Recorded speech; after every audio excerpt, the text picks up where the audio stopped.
What's up guys? So I've been using the Oneplus Nord 2 as my main device for the past month and I have some interesting stuff to share with you. There's definitely been some improvements over the original Nord and that's mostly what I'm going to focus on in this video. So the differences between the original Nord and the newer Nord 2. Starting from the really good stuff and then going down maybe towards the stuff that wasn't that impressive. Starting from the top, OnePlus did upgrade the chip from the Snapdragon 765G to a Dimensity 1200. I think it's been a really stellar move. The 765G might feel a little bit dated in 2021 when it comes to the CPU heavy workloads. The storage was also upgraded from UFS 2.1 to 3.1 and as a result the performance is really good, everything flies, there's also no overheating issues like on some of the phones with the newer top-of-the-line Snapdragon chips, so definitely a good decision and I really want to see more higher-end Dimensity chips in the future. The looks haven't changed too much, the dimensions are still exactly the same. OnePlus did, however, change the design a little bit to fit it more in line with the 9 series design. I like that they changed the frame to be glossy instead of the same color as the back, I like that. It's still plastic though.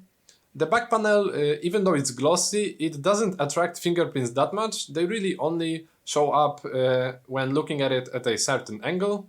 In general, this is still clearly a OnePlus device and I think it fits nicely in the whole Nord lineup.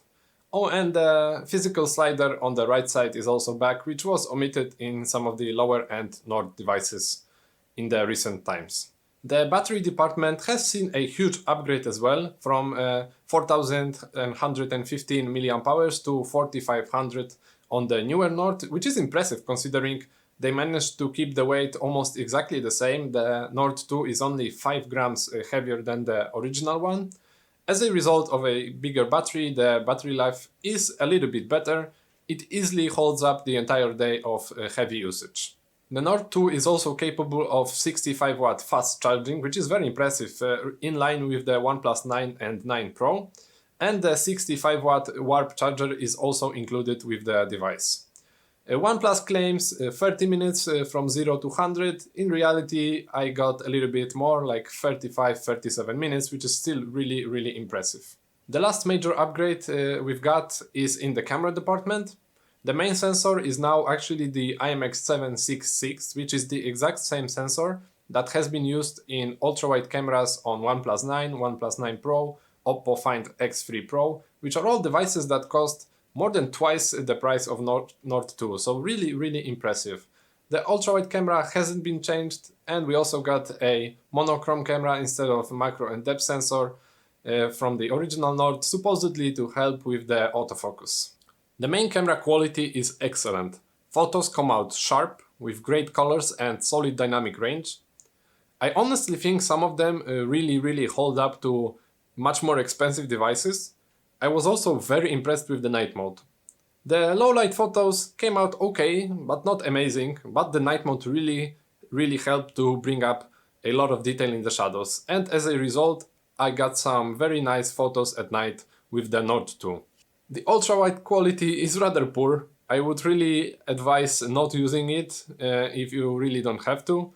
At night as well, even night mode doesn't help too much with this small sensor. Software-wise, there have been some big changes under the hood. The Nord 2 is the first OnePlus phone that comes with Oxygen OS that has a unified code from ColorOS as a result of cooperation between these two companies. In reality, not much has really changed. Oxygen hasn't really looked like a stock Android for a while, but it's still very clean, extremely fluid, and it's really easy to get a hold of. Nord 2 supports a plethora of usual features, always on display, both in a true always on mode as well as, preferred by me, showing up after we pick up the phone. The under display fingerprint scanner is optical, which means it does not work when the screen is off. Ambient display showing up as we pick up the phone somewhat alleviates that, but you won't be able to unlock the phone as it lays flat, unless you turn on the true always on mode.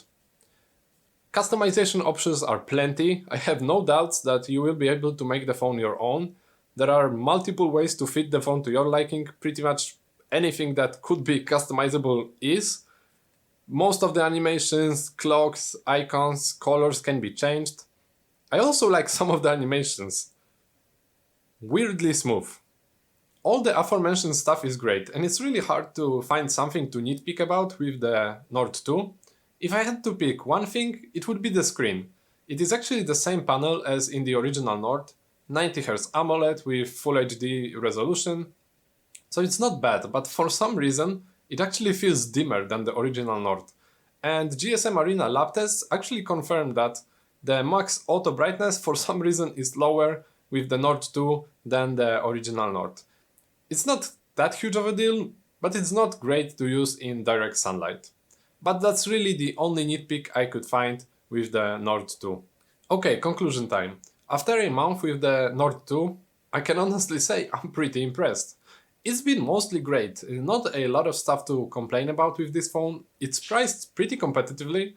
I have been giving OnePlus a hard time lately, mainly because of the lack of updates on their older models, so it's still a little bit up in the air how well they will support the Nord 2 and the latest models. But I can wholeheartedly recommend this phone if you're looking for a good old OnePlus device. Maybe you have an older one and you omitted the 8 and 9 series, because let's be real, they were not great on release. So I can honestly say this is a really good time to come back and give OnePlus another shot.